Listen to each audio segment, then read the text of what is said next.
성실하신 하나님이라는 제목 하나님 말씀 증가하도록 하겠습니다. 아담이 하나님이 금하신 선악과를 따먹습니다. 이는 단순히 선악과를 따먹은 것이 아니라 하나님의 하나님됨을 부정한 것입니다. 하나님은 아담의 범죄로 인하여 저주받은 세상을 다시 회복하실 계획을 세우십니다. 즉 예수님을 세상에 보내시고 아담과 그의 후손들 특별히 택함받은 이들의 죄를 위하여 십자가에서 죽게 하심으로 죄값을 지불하게 하실 계획을 세우셨습니다. 그리고 이를 위해서 아담의 아들 중에서 셋을 택하십니다. 셋의 후손 중에서 아브라함을 택하십니다. 아브라함이 메소포타미아에 있을 때 하나님이 그를 불러내시고 세 가지 약속을 주십니다. 첫째, 자손의 약속을 하십니다. 당시 아브라함의 아내 사례는 불임 여성이었습니다. 따라서 이 약속은 드러난 것만으로 본다라면 사라에게서 아들이 태어나게 할 것이다라는 약속으로 이해할 수 있습니다. 하지만 이 약속의 본질은 아브라함의 후손 중에서 예수님이 태어나게 하실 것이다라는 약속입니다. 이삭을 주시고 야곱을 주시고 계속해서 유다를 주시고 이렇게 계속해서 약속의 씨앗이 이어지게 되게 하시고 결국 누가 태어난다고? 예수님이 태어나게 하시는 겁니다.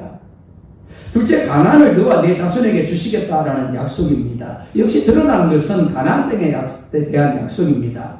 하지만 본질은 영적 가나안, 즉 새하늘과 새 땅에 대한 약속입니다.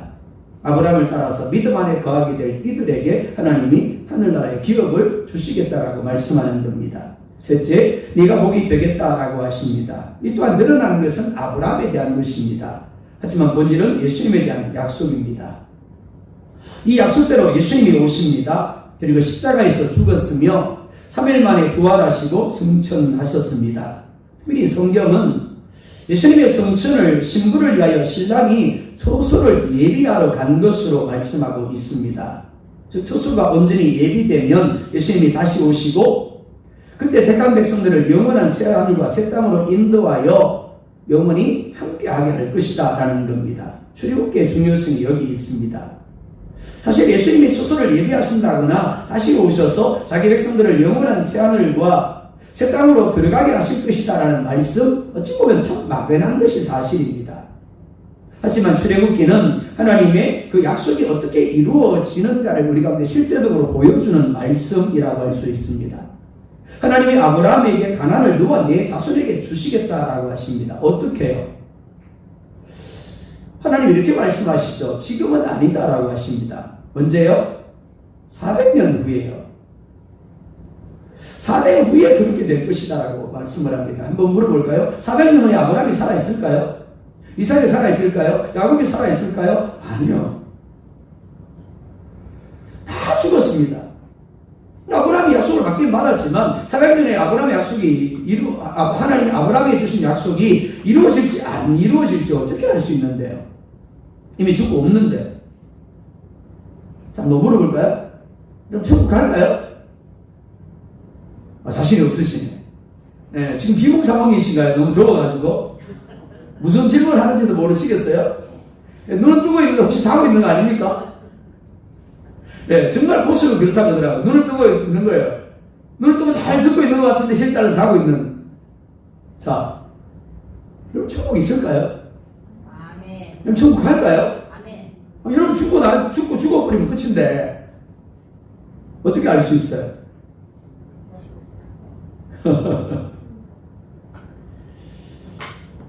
그렇습니다. 400년 후에 4대 만에 이루어질 것이다라고 하시는데 그때는 실제적으로 약속을 받은 이들이 다 죽고 없는 때입니다. 그러니까 아브라함에게 주신 약속은 어떻다고요? 막연한 거예요. 그리고 불확실한 것이다라고 할 수 있습니다. 자, 우리는 믿음의 사람들이 죽음을 맞았을 때 천국 간 줄 믿고 환송예배를 드립니다. 그죠? 좀 하게 좀 해주세요. 천국 가잖아요. 맞죠? 그죠? 천국 가잖아요. 정말 천국 보냈다라고 환송예배 하는 거 아닙니까? 박수 쳐주나, 어이구, 우리 장로님, 우리 안기자님, 원장님, 수고하셨네. 수고하다가 드디어 하나님 품에 가셨네. 우리 믿음으로 그걸 보잖아요. 그죠? 그러니까 웃을 수 있는 겁니다. 근데 실제적으로 어떻습니까? 막연하죠. 불확실합니다. 그죠? 그런데 출애굽기는 하나님이 정확하게 그 막연한 400년이 되자 아브라함에게 약속하신 대로 아브라함의 후손들을 애굽에서 이끌어내시고 가나안을 차지하게 하셨음을 말씀하고 있습니다. 그걸 통해서 우리에게 뭘 보여준다고요? 너희에게도 그렇게 내가 한 약속이 이루어질 거야 라는 것을 보여주고 있는 겁니다. 때로 우리의 삶의 상황들이 우리를 지치게 만들고 힘들게 할 수 있습니다.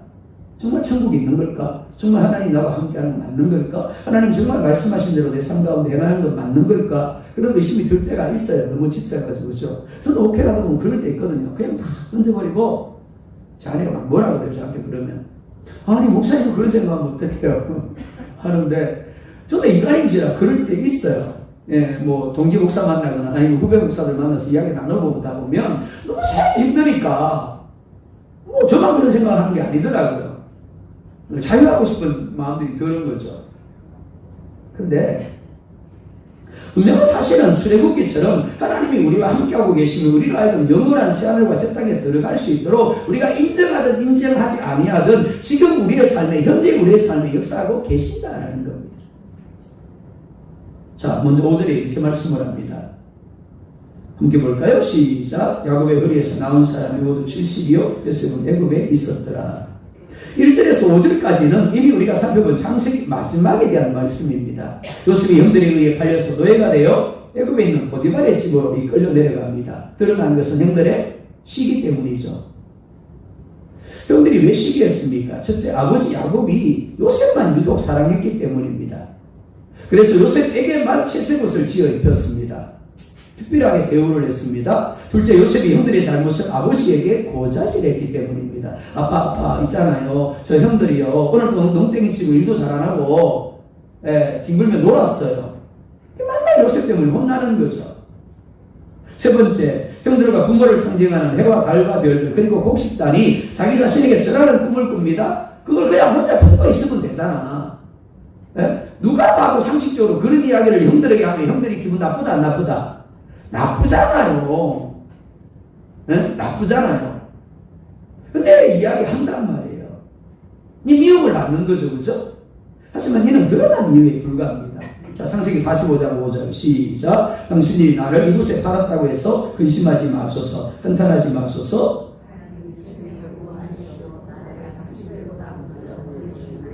아멘. 자, 형들이 시기심 때문에 요셉을 팔았습니다. 하지만 이는 하나님이 야곱의 가족들의 생명을 7년 기근으로부터 구원하기 위하여 요셉을 먼저 보내신 것입니다. 그러니까 아버지 야곱의 편에도 요셉의 이상한 성격도 그리고 꿈을 꾸는 것도 모두 요셉을 애굽 땅에 먼저 보내기 위한 하나님의 섭리하심이었다는 거죠.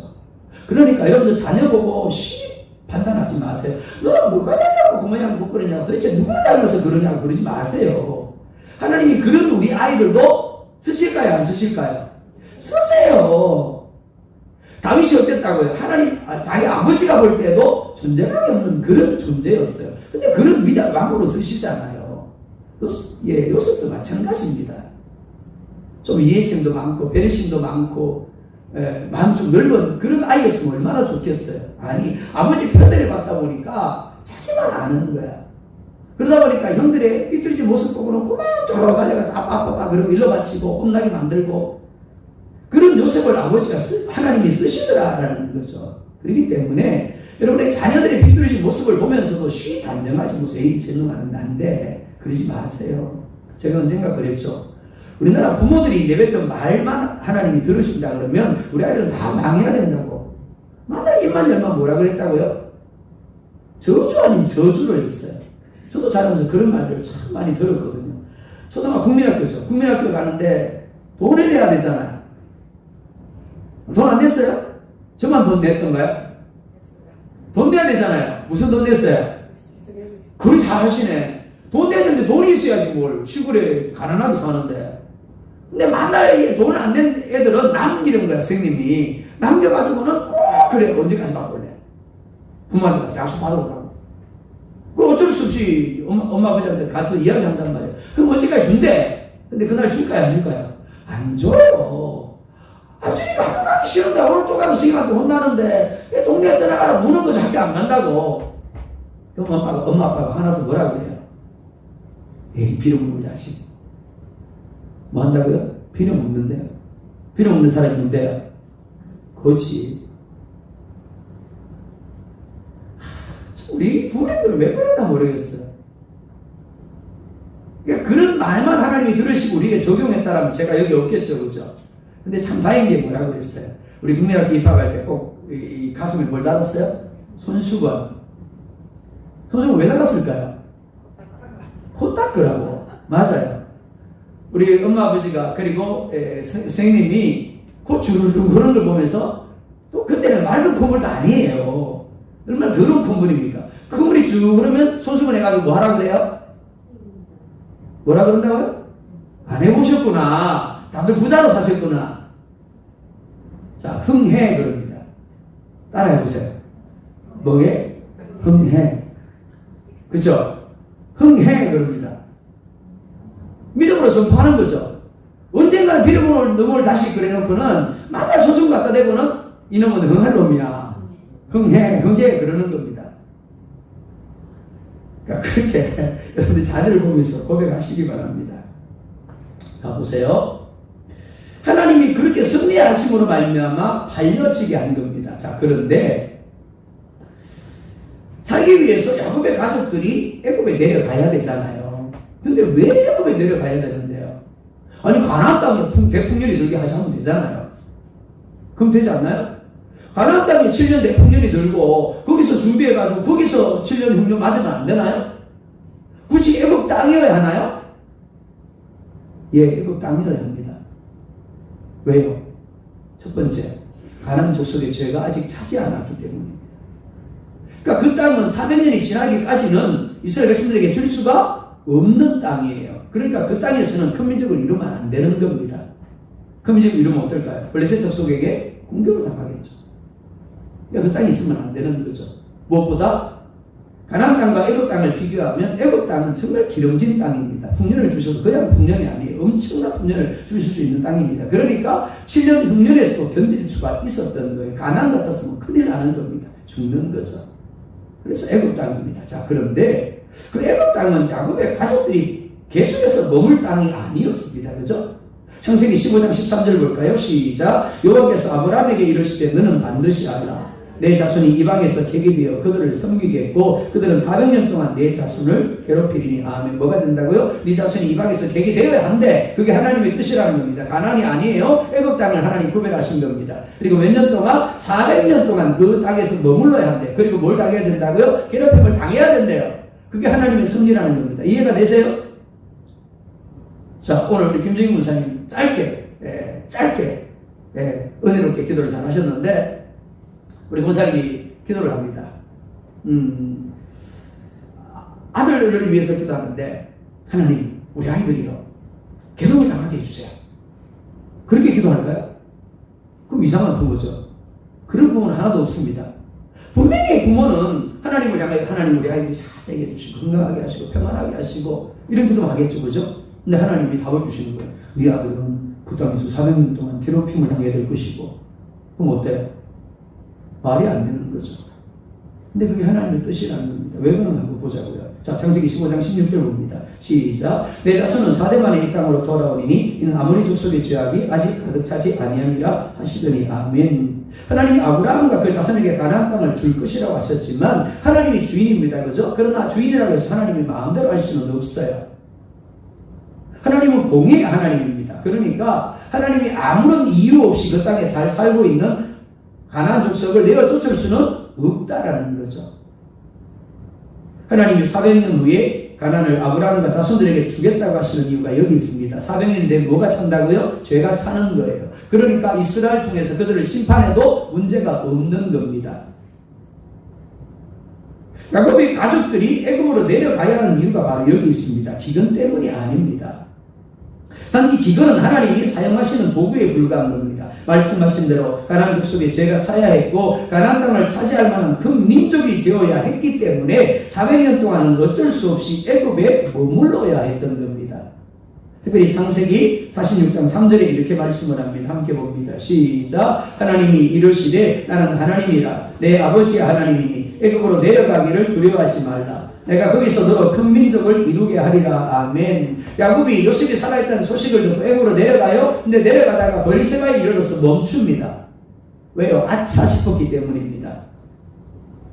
하나님이 자기 아버지에게, 자기 할아버지에게 약속하신 땅이 어디라고요? 가나안 땅인 겁니다.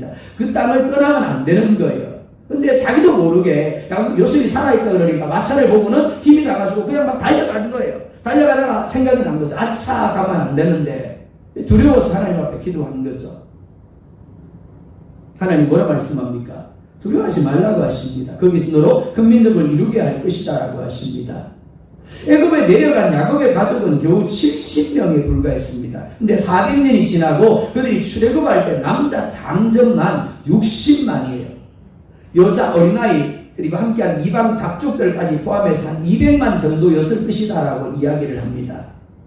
자, 창세기 50장에서 출애굽 1장 사이에는 무려 400년이라는 드러나지 않은 시간의 공백이 존재합니다. 우리가 창세기 50장까지 살폈는데 50장하고는 무려 몇 년이 흘렀다고요?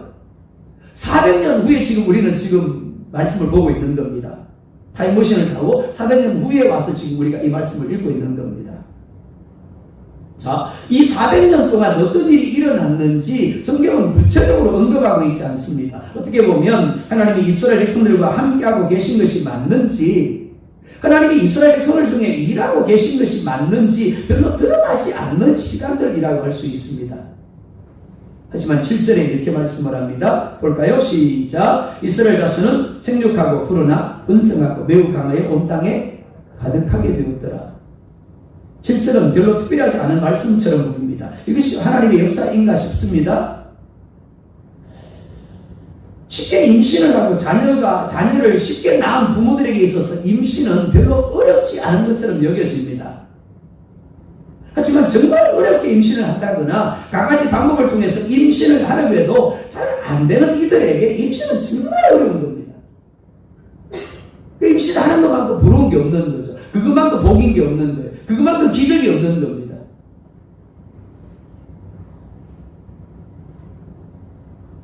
사람의 태를 여시고 태의 복을 주시는 분이 하나님입니다. 두 쌍둥이, 세 쌍둥이, 연년생 하나님이 여시면 얼마든지 가능합니다.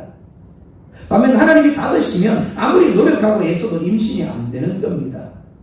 하나님은 야곱에게 두려워하지 말고 애굽으로 내려가라고 하시면서 큰 민족을 이루게 할 것이라고 약속하셨습니다. 그리고 그 약속대로 이스라엘 백성들이 비록 하나님이 함께 하신다라는 것을, 하나님이 자신들 가운데 일하고 계신다라는 것을 느끼지 못하고 인정하지 못할지라도 함께 하셨습니다. 일하고 계셨어요. 그리고 마침내 400년이 되어갈 때 말씀하신 대로 생육하고 불어나 번성하고 매우 강하여 온 땅에 가득한 큰 민족이 되어졌습니다. 우리가 믿는 하나님은 이런 분입니다. 그분이 하고자 하시면 못하실 것이 없습니다. 나는 가진 것이 없는데, 나는 배운 것이 없는데, 나는 이런 사람인데, 내가 가진 것은 겨우 이것밖에 안 되는데, 아니요. 그런 것들은 하나님이 일하시는데 전혀 문제가 되지 않습니다. 예수님은 보리떡 5개와 물고기 2마리로 몇 명 되었다고요? 남자 장정만 5,000명을 먹였었습니다. 그것도 12광주의가 남기까지 했어요. 에디슨은 초등학교도 제대로 다니지 못했습니다. 수학 시간에 선생님이 묻습니다. 1+1은 얼마지? 자, 은경이가 한번 대답해보자. 1+1은 얼마지? 그치, 야, 예, 우리 은경이가 에디슨보다 더 똑똑한 거예요, 그죠? 에디슨은 1+1은 1이라고 대답을 했어요.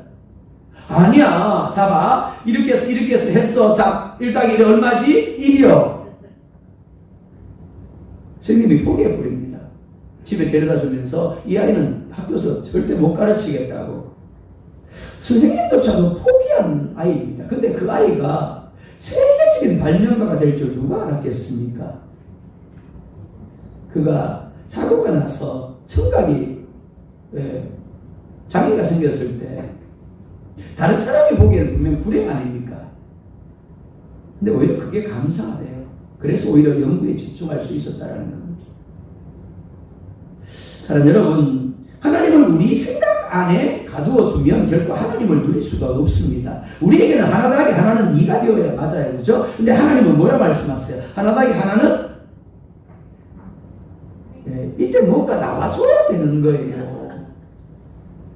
하나 더하기 하나는 욕심도. 자, 하나 더하기 하나는 100이 되기도 하고 많이 되기도 하고 김민정 집사님 이야기처럼 억이 되기도 하는 거예요. 그게 우리의 생각을 초월한 하나님의 능력인 겁니다. 겁니다. 하나님의 섭리하시는 거죠. 그래서 하나를 심었는데 몇 배를 거둔다고요? 평년작 30배, 그 다음 좀 잘 되면 60배, 더 잘 되면 100배, 더 잘 되면 그쵸 1000배. 하나님은 말씀하신 바를 반드시 이루시는 분입니다. 그분은 결국 우리가 가진 조건이나 상황에 좌우되지 않는 분입니다. 내가 조건이 이런데, 내가 지금 상황이 이런데 하나님이 어떻게 이해? 아니요. 그럼 하나님 아니에요. 때로 하나님이 우리와 함께 하는 것이 느껴지지 않고 믿어지지 않을 때가 있습니다. 그리고 하나님 우리의 삶에 일하시는 것이 느껴지지 않고 믿어지지 않을 때가 있을 수 있습니다. 제가 어느 날 기도회를 참석을 했어요. 기도회가 아니에요. 모임을 참석을 했습니다. 모임을 참석했는데 그때 세움받은 분이 설교를 하면서 그러는 거예요. 잘 되는 건 하나님의 뜻이 아니다. 잘 안 되는 것도 하나님의 뜻이다. 그러니까 잘 되는 것도 네가 잘한 것이지만 잘 안 되는 것도 네가 잘한 것이다. 그러니까 잘 안 되는 것 때문에 실망하지 마라. 그것 때문에 힘들어하지 마라. 그러는 겁니다. 사실 목회하고 그런 상황을 많이 만나거든요. 그런 거 의심하는 거죠. 하나님 정말 나 부르신 거 맞나요? 목회 30년 했는데 똑같은 질문을 던져요. 하나님 저 부르신 거 맞나요? 어쩌니 질문. 하나님 정말 나와 함께 하신 거 맞으세요? 하나님 정말 나를 이곳에 보내신 거 맞습니까? 근데 그 목사님의 입술을 통해서 하나님 주신 음성은 뭐라고요? 맞다라는 거죠. 되는 것만이 하나님의 뜻이 아니라 안 되는 것도 하나님의 뜻이라는 거죠. 그것도 잘하는 것이라는 겁니다. 그렇습니다. 그렇기 때문에 어떤 상황에서도 하나님이 말씀하신 바를 반드시 이룰 것을 믿으시기 바랍니다. 그리고 말씀을 가지고 기도하며 고백하십시오. 그러면 하나님의 때 반드시 이루어질 것입니다. 두 번째로 고난을 통해서 떠날 준비를 하게 하신 하나님에 대해 말씀합니다. 야곱의 가족들은 7년의 기근을 피해서 애굽으로 내려왔습니다. 그리고 애굽을 7년 기근으로부터 살린 요셉 덕분에 생명의 은인으로서, 즉 VIP로서 고센 지방에서 부족함 없이 살 수 있었습니다. 고센 지방은 풀이 많은 곳이었기 때문에 목축업을 주어가라는 야곱의 가족들에게 안성맞춤의 땅이었습니다. 그곳에서 그들은 생육하고 불어나 큰 민족을 이루게 되었습니다. 하지만 고센이 아무리 좋아도 야곱의 가족들에게는 계속해서 머물 땅이 아니었습니다. 하나님은 야곱의 후손들에게 고센 지방을 기업으로 주시지 않았어요. 단지 전세로 내어주셨을 뿐입니다. 근데 그 전세 기간이 끝나가고 있었던 겁니다. 자, 근데 문제가 있습니다. 기근을 피하는 임시 조서로만 주셨을 뿐인데 야곱의 후손들에게 있어서 애굽 특별히 고센 지방은 떠나고 싶지 않은 너무너무 살기 좋은 땅이었다라는 거죠. 왜냐하면 부족함이 없는 곳이었기 때문입니다. 그러니까 가나안을 주시겠다는 하나님의 약속 같은 것은 애시당초 잊어버렸을지 모르겠습니다. 굳이 고센을 떠나 가나안으로 갈 필요를 느끼지 못했을 겁니다. 이는 우리도 다르지 않습니다. 이 세상의 모든 것에 있어서 좋고 부족함이 없다라면, 그래서 매일매일 하루하루의 삶이 기대가 된다라면 어떨까요?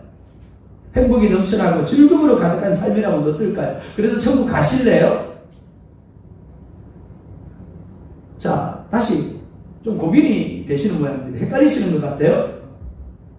아픔이 없어요. 질병이 없습니다.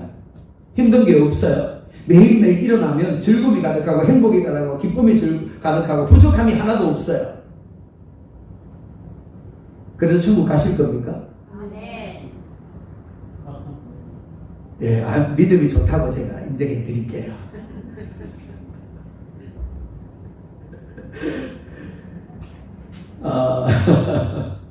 자, 이 세상에서 정말 부족함이 없다라면 그 사람은 이 세상에 더 살고 싶어질 겁니다. 떠나고 싶지 않겠죠, 그죠? 하나님이 가자 그래서, 아니, 하나님, 한 달만요.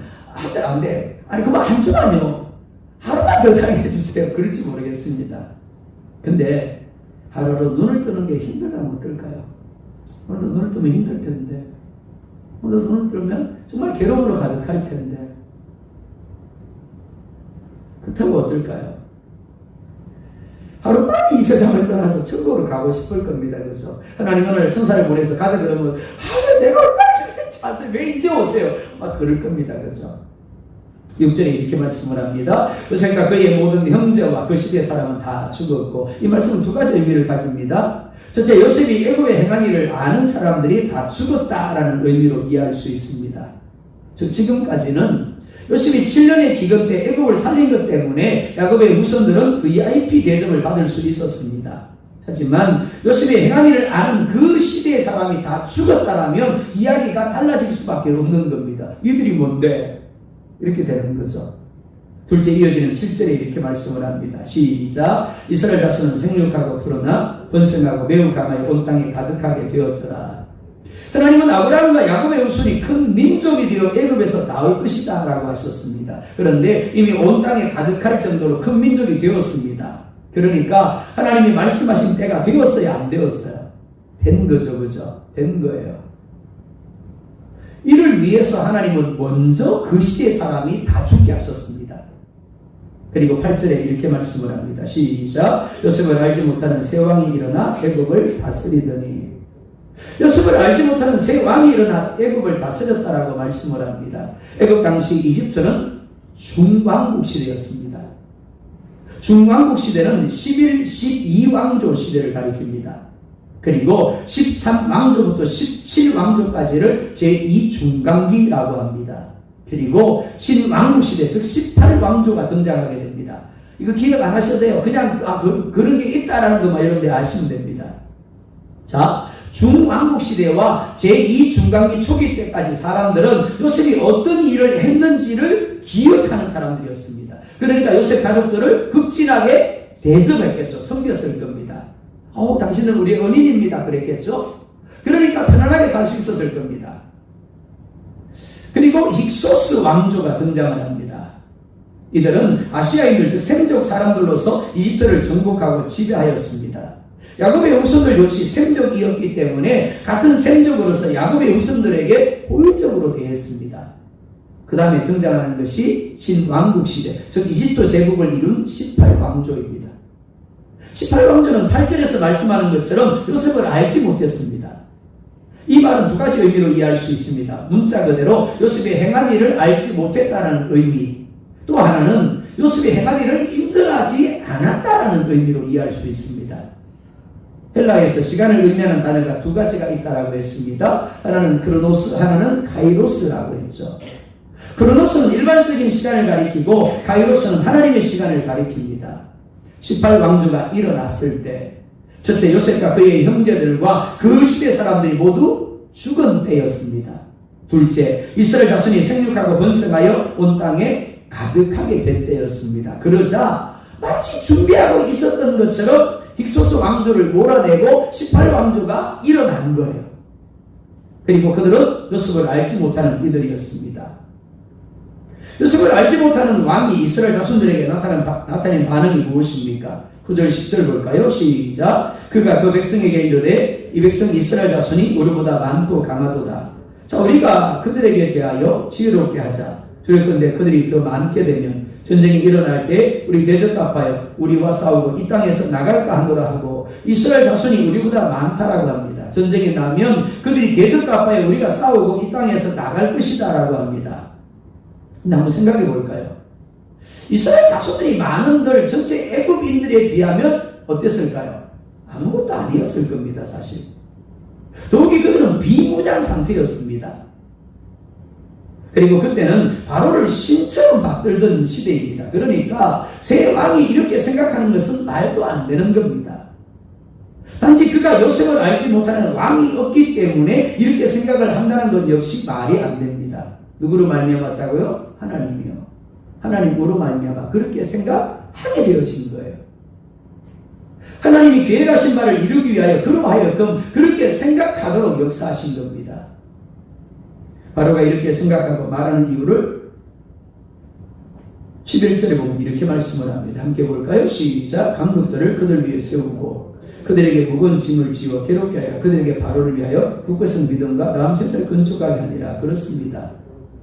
바로는 이스라엘 자손들을 북괴성 비동과 람셋을 건축하는데 동원할 뭐가 필요했다고요? 명분이 필요했던 겁니다. 그냥 동원할 수는 없는 거죠. 그래서 말도 안 되는 이야기를 하고 있는 겁니다. 하지만 이로 인하여 이스라엘 자손들은 한순간에 VIP에서 노예로 전락을 하게 됩니다. 뿐만 아닙니다. 13절 14절 볼까요? 시작. 이스라엘 자손에게 일을 엄하게 시켜 어려운 노동으로 그들의 생활을 괴롭게 하니 곧 흙이기와 벽돌 굽기와 농사의 여러 가지 일이다. 그 시키는 일이 모두 엄하였더라. 자, 13절에 엄하게 시켰더라. 14절에 괴롭게 하였더라. 엄하였더라. 누가 이런 상황을 보면서 하나님이 이스라엘 자손들과 함께 한다고 하겠습니까? 매일매일의 삶이 엄하고 괴롭고 엄한 삶이라면, 야, 저 사람 정말 하나님이 함께하고 계시네?